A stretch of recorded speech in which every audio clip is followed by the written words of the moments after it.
welcome.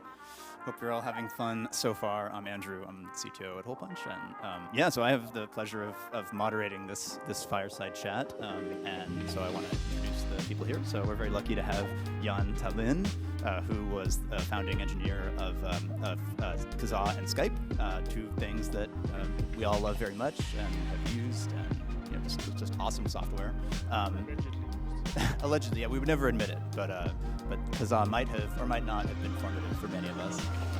And these days, Jaan is very interested in existential risk and is on the board of directors at the Future of Life Institute, which is a nonprofit that focuses on studying nuclear risk and the risk of super intelligent AI, and also biotech.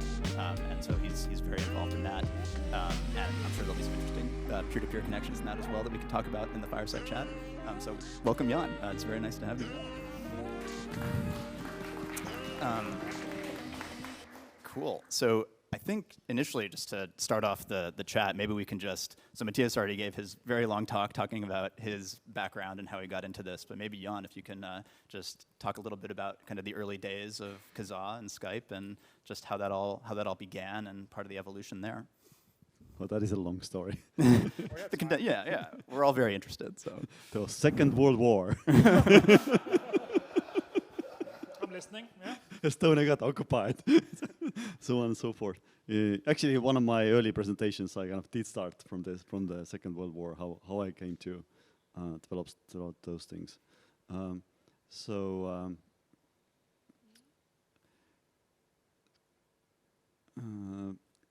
Kazaa basically was sort of like plan B. After I had I run my own games company, Blue Moon, bluemoon.ee. The site is still up. It looks very tiny because it's developed for the computers in the 90s. And we had this kind of upward trajectory, did like bigger and bigger games. But then in '99, our games publisher in US, Interactive Magic, they went bankrupt. And then even though we had like our biggest contract already, that biggest contract wasn't worth very much once they stopped paying. And but it was '99, so we looked for other opportunities, and there was .com boom was on, so we started doing web development, even though we had no idea what it is. But it just took 1 weekend and learned it, and that's how we ended up developing a web portal for like Scandinavian company, Modern Times Group, and Tele2. And that's how I met Niklas and Jaanus, the main guys behind Skype and later, or earlier Kazaa and later Skype.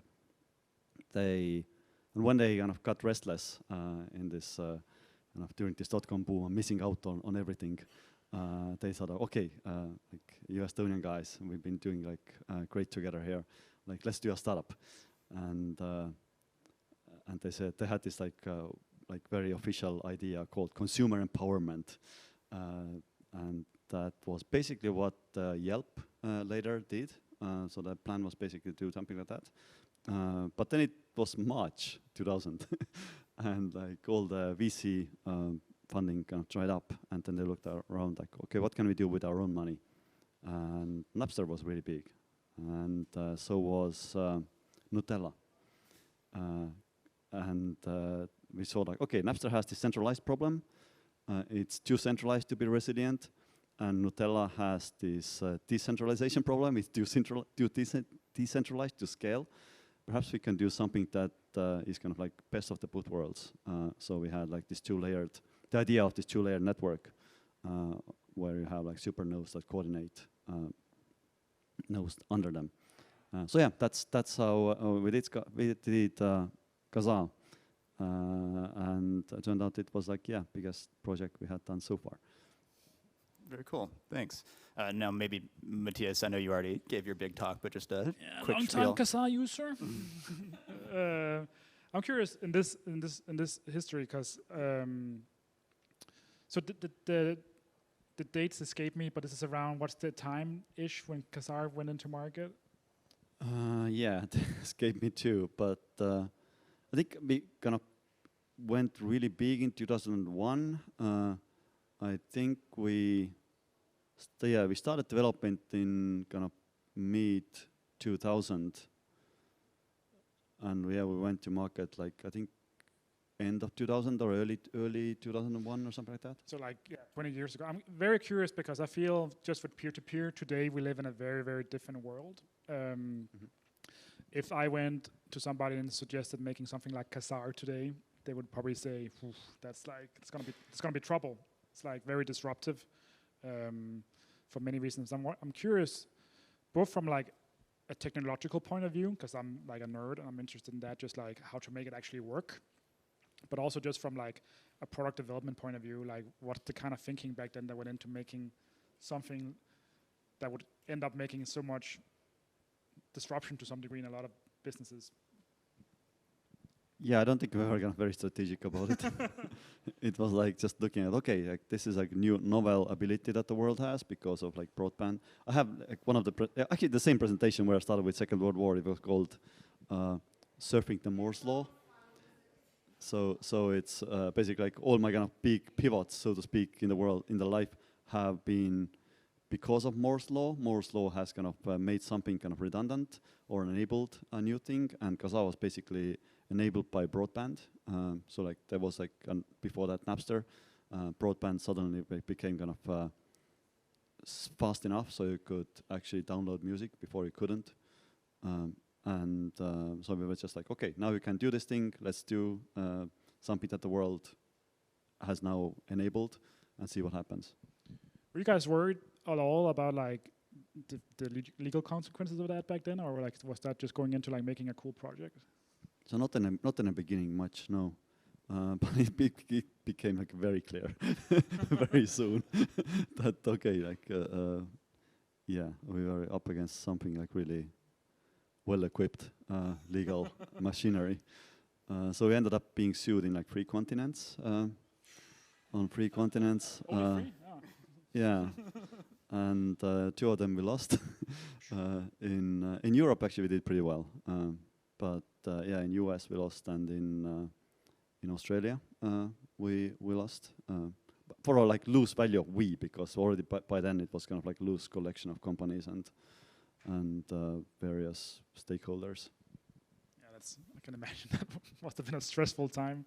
I'm curious on the technological side. I learned a lot about things like what does deposition mean?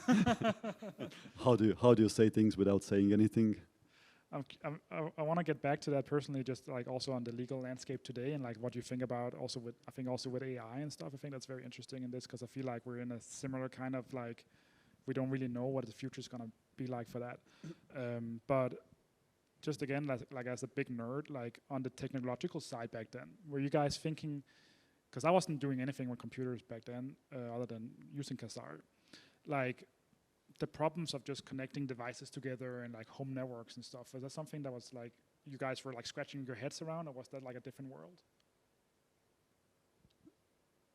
I'm not sure I understood. Different Like kind of like just like firewalls and like net traversals and things like that. Was that back then, like in the early 2000s, still something you guys were thinking about a lot, or was that? Oh yeah, that was pretty central. Both on Kazaa, but even more so in Skype because we wanted like real time communications. Figuring out how do you basically hole punching.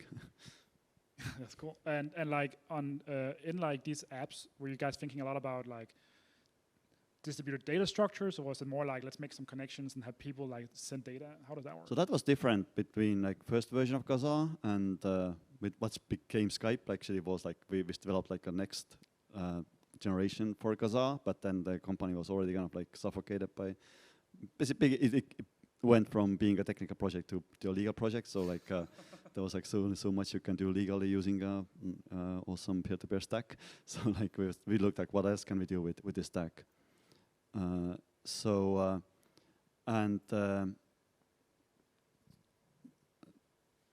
The second generation of the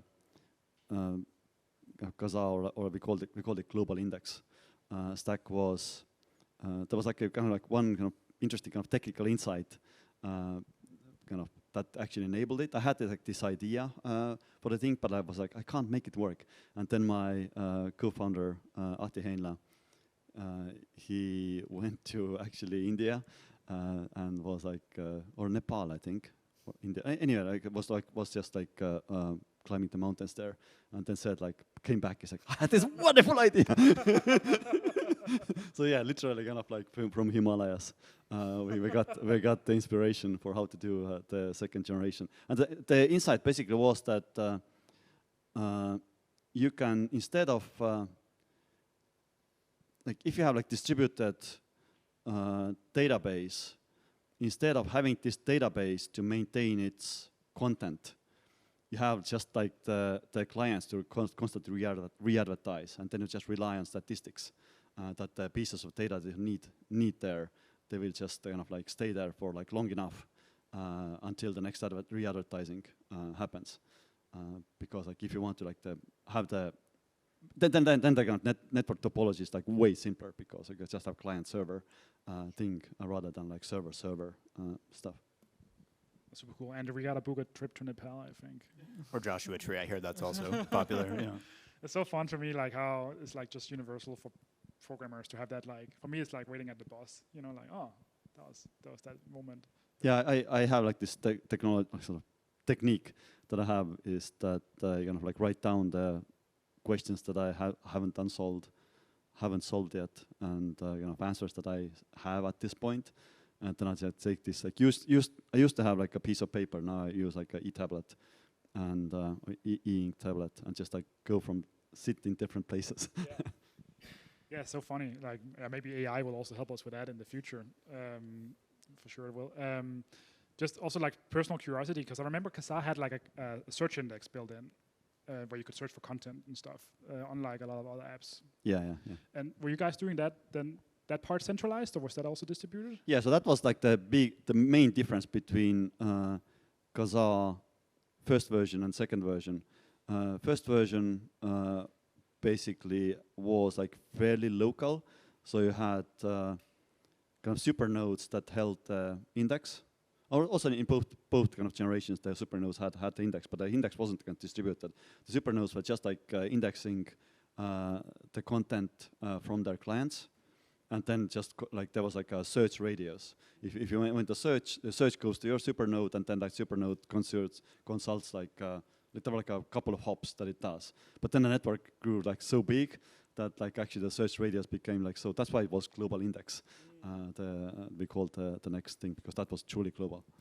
So cool. Like that's really unfortunate. We actually had developed the next version of Kazaa, but it never got launched. And it really would have been awesome in terms of like actually I think because first version of Kazaa only searched something like 5% of the network or something like that. Oh, that explains why I couldn't get my niche content. Can I ask a quick question? Yeah. So I'm curious, Kazaa went through 2 design iterations. Did any design decisions you made in either one kind of have an impact on the legal side or the social side of the project in a way that, like, when you reflect on it later, you think, hey, if I had done this part differently, it might have been, less troublesome legally? Yeah, I think we were very naive back then, to say the least. So certainly there were kind of the questions of control that kind of, again, like we saw what happened in Napster, so like we didn't want to be centralized. But of course, like also in peer-to-peer network, you can have, we did have like this kind of signed configuration, basically, that was kind of distributed, that we kind of could use to kind of like tune the parameters of the network somewhat. And then there was like a question of like how much kind of like, how much do we tie our hands in order to not be in control of the network, right? So that was one thing that comes to mind, but like not much otherwise. It's very relevant for the world today also. Very, very interesting. Just continuing on this like technical journey, because so after Kazaa you guys did Skype, and was that on the same kind of like engine you guys built on with Kazaa? Can you, or like what was that journey? Yeah, the idea was that, yeah, we had like this, both in Kazaa and Skype we had this kind of underlying like C++ based library that basically provided all the plumbing and then like UIs on top. And the difference really was the first generation library was used for the Kazaa. Second generation library was kind of meant for Kazaa, but eventually ended up being used for Skype. And then of course like Skype had its own needs, and then there was another thing we built on top, which was kind of Skype specific library. And then UIs that were platform specific. And so like coming out of like Kazaa and like with the legal stuff and like this kind of thinking, did you guys attack like Skype from a peer-to-peer point of view because of that, or was it more like cost reduction and like quality increasing? Like I'm curious because that time was different. Yeah, the actual causal pathway really was we just had this technology lying around and thinking about like what else can we do. And the initial idea actually wasn't voice over IP. It was let's do like a peer-to-peer ISP. So basically Wi-Fi sharing. That's why it was called Skype. It came from sky peer. So you have like peers in the sky. And the company was called Skyper. Skyper as like, yeah, it was kind of fashionable back then to have things like Napster and Skyper. And but like we couldn't get Skyper.com, I think, and then we dropped the R from the end. Yeah, I'm kind of losing my train of thought here. So same kind of like you had the technological base, and you were like, we can use this to make. Yeah. And we thought that we're gonna do like ISP, but then we thought, okay, we need like the ISPs back then had like what were known as triple plays, which was like if you got like internet, you got like not just internet, you got internet, you got TV, and you got phone. And we thought, okay, internet, that's like the basic layer that we're going to do using the peer-to-peer Wi-Fi sharing. TV we have trouble with because we're being sued on 3 continents. But like voice over IP, yeah, we can do voice over IP. And then we kind of went ahead with this plan. But then I still have like one of my co-founders, unfortunately, passed away like 4 years ago. He wrote this like long email where he had just researched all the existing voice over IP apps that we could kind of like adopt for our virtual ISP, and his conclusion was like none of them work. And then he was like, maybe there's an opportunity here, and we went, okay, let's forget about this ISP thing now, and let's just focus on doing a voice over IP. And because I used a lot of Skype, and then one of the things I always think about Skype is like, it just worked. Like it was very, very reliable. And yeah, exactly. That was the main thing. Yeah, why we couldn't adopt anything that just that didn't work. And was actually not until later I found out that it was peer-to-peer. It was one of those things where I'm like, oh wow, that's even more impressive. Also given the time. Were you guys like running like central infrastructure to also help the network in case people couldn't connect and stuff like that? Yeah. So like minimally. Initially, very minimally. Like basically, we had like central servers just for user registration, and user registration basically you get like a certificate that you knew the password. You're someone who knew the password at that time, and that basically you get a passport basically issued, and then like, you can go with this passport to anyone, say that I'm this user. Like let's have a call on the networking layer. Then later, like a year later or so, we introduced Skype Out, which was connection to the telephone network, and then of course we had like servers for that connection. Later, those servers, there was like a moment in 2007,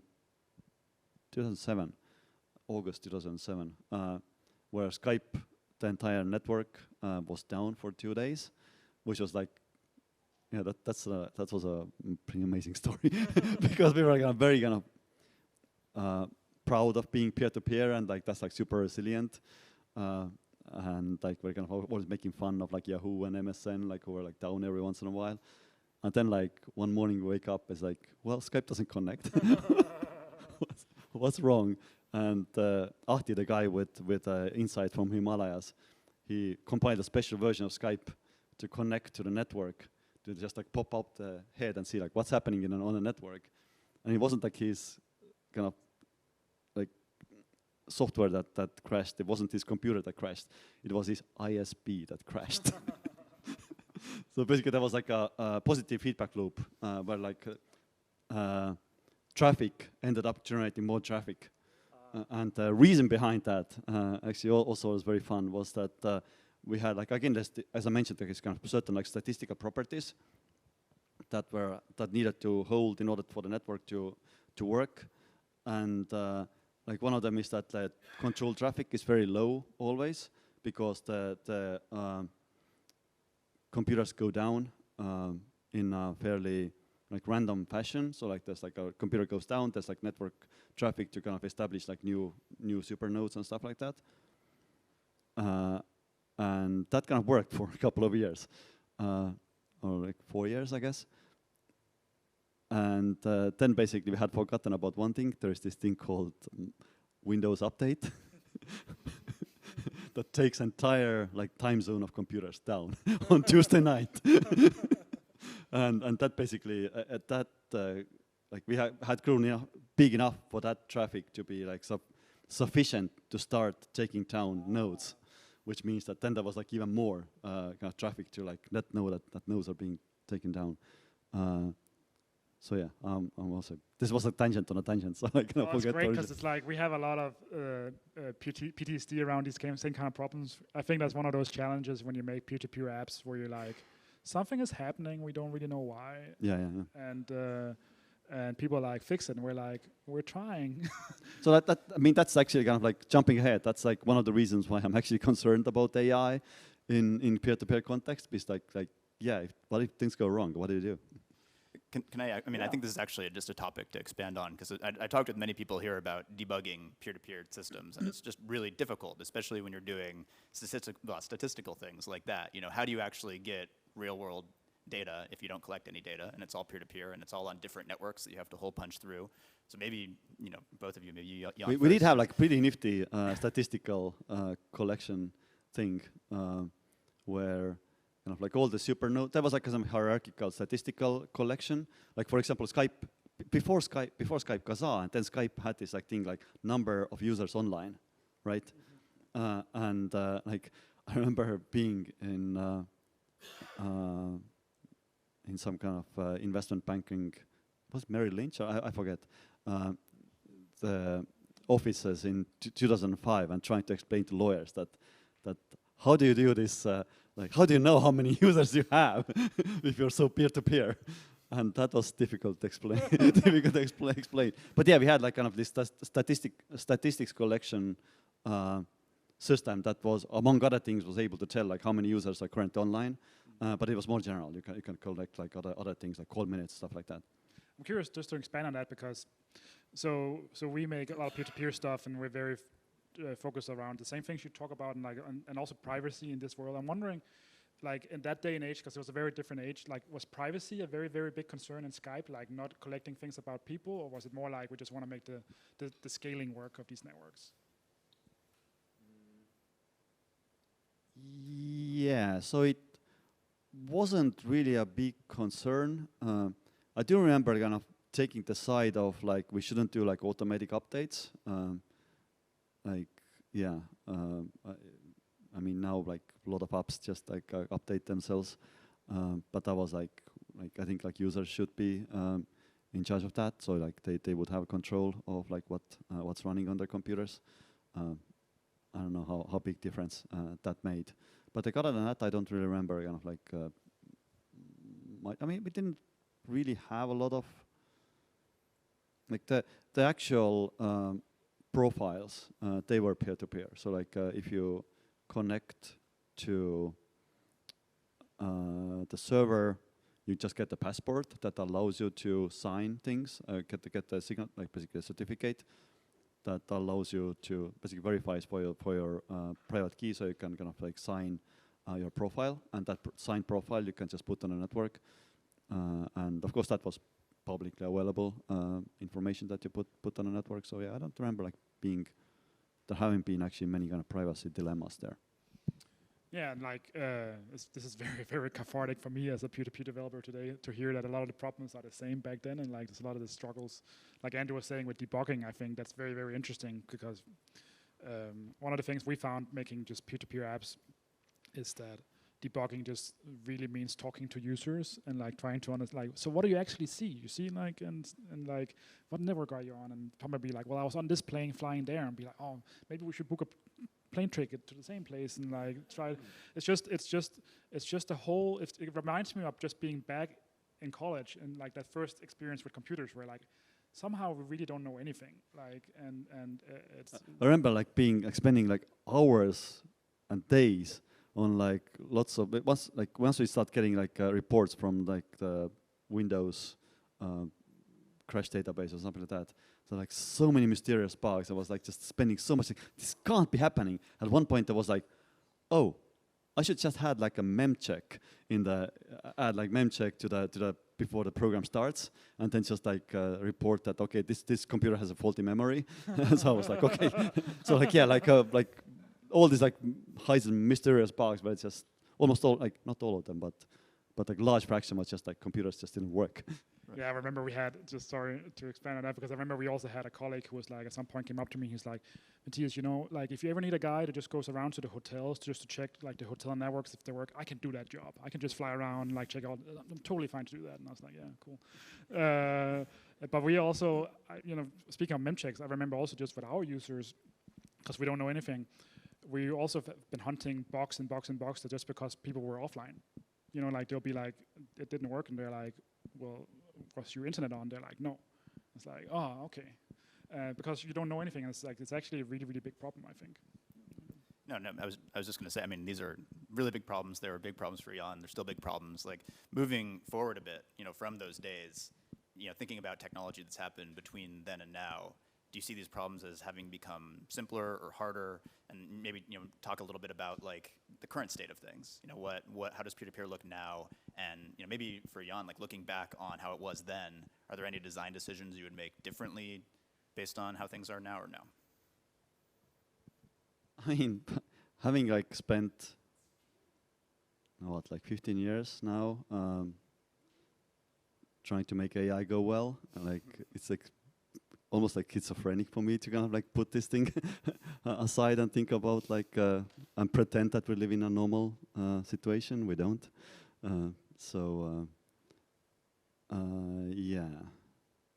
Yeah, I'm having difficulty kind of like thinking about like what are the what I mean. Obviously, there are like kind of okay now I'm kind of like starting to remember things. Like yeah, there were like bunch of things that we protocol-wise did. Kind of inefficient. I think I mentioned in a conversation here earlier, like the net punching. That was just very naive. Instead of like treating it as a kind of like general prediction problem, like figuring out which port is going to be assigned next. I was just like, and that was my responsibility. That was my code. Was just like had like a classification of different NAT policies, and then just trying to figure out using supernodes like which kind of like which of those like fixed 5 or 6 policies then the current NAT follows. Yeah, I think that was something that was the other one that was that I mentioned earlier is that we didn't have like a decoupling of the physical communication layer and cryptography.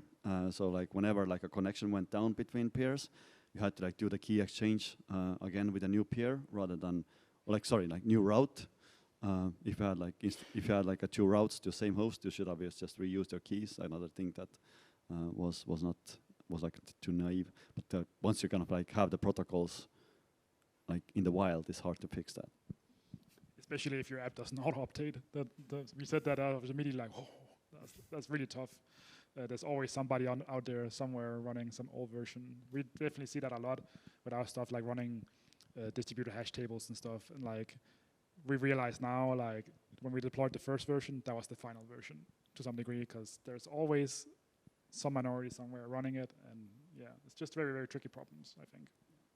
But from your perspective, you know, kind of having worked on it more recently, you know, maybe can you talk a little bit about how those early designs influenced some later designs that maybe we've all worked with, and you know, talk about those? Yeah, sure. And I think that's also a little bit what I'm hearing between the lines from Jaan. I think like when we make these peer-to-peer systems, they're incredibly complicated, and like there's a lot of machinery going around. Like I imagine like an app like Skype where people just click a button in the ring, and then you think about the stack below and like everything that's happening with the routing and the peer-to-peer and the cryptography and all that stuff. I think the main thing that just comes back to me always with this, also with what we try to do, is like simplicity is key, right? We have a tendency of making these things very, very complicated. I talked to somebody about this yesterday, but I remember. I think Elon Musk has this saying that the best part is no part.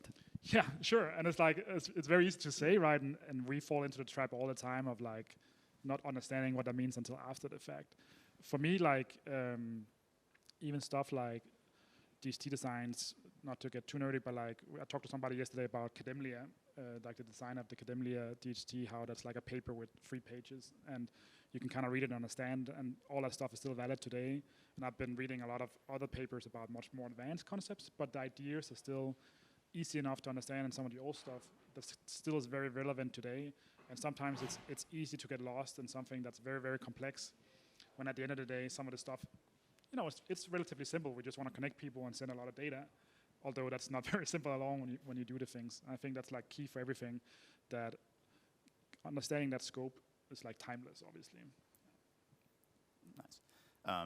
And I do want to move on to the last bit, which is more future-looking, because I know you, Jaan, you're very interested in risks relating to AI, and I'm curious about some of the connections between, you know, how will peer-to-peer make that easier? Will peer-to-peer make that more difficult? Do you think at all, you know, in your current work about this kind of technology and you know, and its effects? So, I mean, prediction is hard, especially about the future, right? So, like, we don't know. It's like things can go one way, the other way, etc. I don't know. I do have like sort of like a mainline prediction, like which are kind of like the thing that if I had to bet on like one scenario, then I would have like a particular thing in mind, and that just only involves like top AI labs and like AI going rogue in those labs during internal deployment. So like nothing really matters outside of that. Yeah, it's a tough one. I mean, yeah. I'm also like a board observer on one of them, so yeah. I'm curious just to expand on that, because like, how do you see peer-to-peer fitting into that? Like, because I think you touched on that earlier, like a peer-to-peer network where just like when we talk about our debugging and like how, you know, they're very private and like they can be very hard to actually understand what's going on, but like models then updating throughout the network like that, like that's definitely intense, I think. Yeah, again, like, this is not my main line. Like peer-to-peer networks will not matter in my main line. It's just, yeah, something happens in the centralized servers. Sure. And then like you have a few steps, and then you have something that, yeah, I'm as I mentioned to some of you earlier, I'm reading like an advanced version of a book by Eliezer Yudkowsky and Nate Soares that's going to come up in September, called If Anyone Builds It, Everyone Dies. And like one of the points that they make there is that once you have something that is like intensely interested in compute and doesn't really care about the environment, the biggest kind of constraint for doing computation on this planet is how do you get rid of the waste heat. And eventually, like, it's just laws of physics, you have to irradiate to space. Because where else will it go? And the hotter the environment, the easier it is to radiate. Which means that the current, like we like the planet to be roughly at room temperature, which is of course not a coincidence. But AIs will not like that. It's too cold for an AI that is self-sustaining. Yeah. I'm getting on a tangent. But when it comes to avoiding those kinds of scenarios, you know, maybe peer-to-peer, like, you know, maybe many of the aspects of peer-to-peer are not super important, but yeah, I think that coordination, right? The closest thing that I can think of is like Vitalik Buterin's like DAC, defensive acceleration framework. Again, in my main line, it's just not gonna matter. It's not gonna work. It's too late, too little. But like if things for some reason would go slower, which I'm trying to slow things down, there might be a situation where like kind of you have like increased resiliency somehow in the world. I do have like a pet project right now, trying to just build like a small data center myself and see like how secure can I make it, and like how kind of independent from various cloud providers, etc. I can make it, and how, yeah, it's pretty cool. I'm like, I don't know how much you know Nix. I mean, many of you probably know Nix OS. I'm basically going to do a situation where you have like everything is just compiled from the source inside the parameter, and because it's going to use Nix, and you have like local LLM inspect everything for supply chain attacks and whatnot. So like, and the idea is that if you kind of like tap into the AI capabilities, strategy basically is that you need to tap into AI capabilities somehow, because that's the biggest difference between near future and today. If you don't do that, you're not going to matter. So it's like if you want to kind of, even if you want to kind of defend against AI, if you don't use AI capabilities somehow, that's not a viable strategy. Use it against itself to as much as you can. Use like for some value of itself. Yeah. Yeah. Okay. Very cool. Well, just for the sake of time, I think let's open it up to some questions. If anybody has any questions in the next 5 minutes. All right, I'll bring the mic around. So it was mentioned that you're into biotech. Do you see any projects that could be kind of like Bitcoin or peer-to-peer, but for biotech, kind of like getting past all of the intense regulation and barriers to people actually participating in that field? Yeah, not directly, no. Like, there are like some really cool stuff happening, sure. Again, I have to like forget about AI, not like, assume that AI is not going to happen in the next decade or so. But I do think that I mean, Neuralink is one of them. Science Corporation, I don't know if you know Science Corporation. They're doing another kind of basically invasive brain-computer interfaces using a different paradigm. These are interesting. I have like this VC fund basically that has like a dedicated team running them, and there's like we have like a lot of bio investments, mostly because they are kind of like legibly deep tech. So and we kind of like branded ourselves as a deep tech investor. I do think that the fundamental problem with bio is that like humans are basically spaghetti code. so it's like the progress is always like just super slow and usually doesn't get you anywhere. But that's not to say that there aren't interesting things, especially again, if you tap into AI capabilities somehow, you might get somewhere. Any other questions? Microphone over that way. So for AI risk, like I feel like a lot of risk profile you see people talk about is large centralized actors having disproportionate access to AI relative to others. But I think a lot of the folks in this room are trying to level that playing field and give equal footing of access to AI on local first devices. Do you see the risk profile for widespread AI adoption in the hands of everybody? Does that increase or de-risk or like decrease the societal risk of it? Does that make sense? Is that coherent? Yeah. It's, I mean, again, simple answer is I don't know.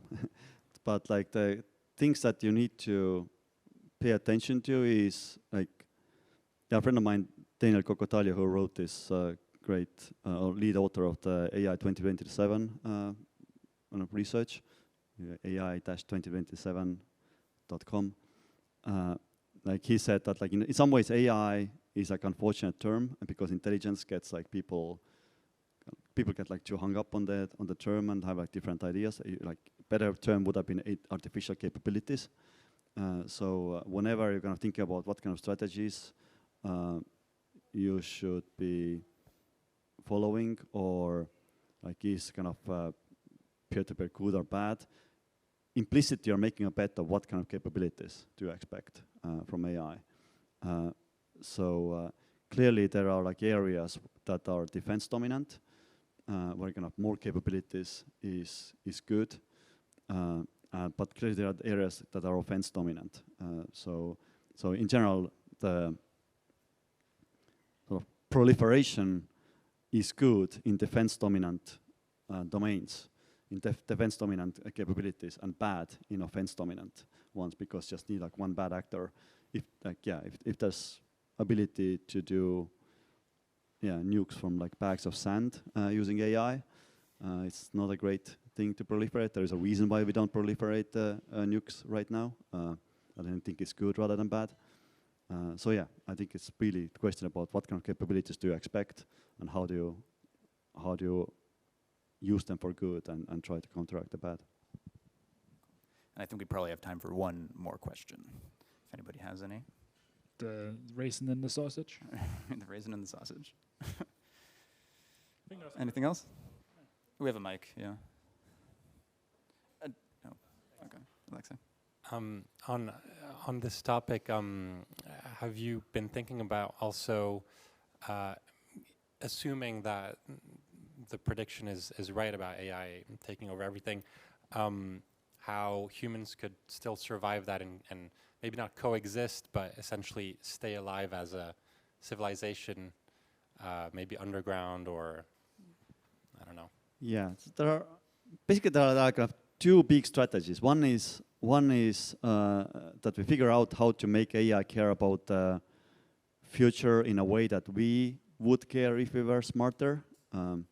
We probably wouldn't want to kind of like fix the current idea of what good is, but it's still something that like we have no idea. We have some idea, but like very little idea about how to solve that problem, basic alignment problem, in the next few years. That might be all what we have. And the other strategy is not to build it. The question is, how do you do that? And like both of them are really hard. But like, yeah. Yeah, I don't think like we're gonna survive in the world where oceans have been boiled, because it's kind of better to get rid of the waste heat that way. But The BitTorrent, sun has been BitTorrent will star-lifted, survive. which is the next step. Yeah, BitTorrent will still keep running at that stage. Yeah, that's true. Anyway. Sorry. It's a tough one. Let's talk about dance. yeah, you're talking about dance, yeah, for sure. But anyway, I do think we are out of time for that. But thank you very much, both of you, for the session. It was really, really cool. Thanks for having me. Thank you